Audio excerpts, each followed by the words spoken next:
उद्धव ठाकरे साहेबांचं हे सातत्याचं रडगाणं आहे।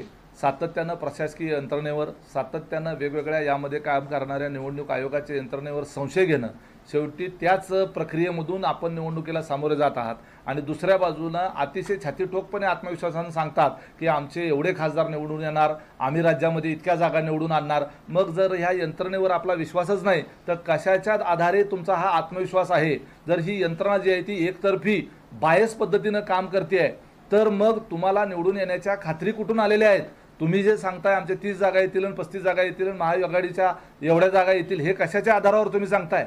तर हे सगळं जे आहे ते दुहेरी पद्धतीचं दुटप्पी स्वरूपाचं बोलणं आहे। शहरांमध्ये तुम्ही जर पाहिलं, सर्वच शहरांमध्ये मतदानाची टक्केवारी ही आहे ती कमी आहे आणि मुंबईमध्ये असलेला उकाडा, एकंदरीत असलेला काही मतदारांमधला निरुत्साह, या सगळ्या पातळीवर मतदान कमी झालं। मतदान हे जास्तीचं व्हायला पाहिजे, ते कमी झालं। याच्या संदर्भामध्ये चौकशी करण्याच्या करता राज्याच्या मुख्य सचिवांच्या अध्यक्षतेखाली समिती नेमलेली आहे, याची आपण नोंद घेतली पाहिजे।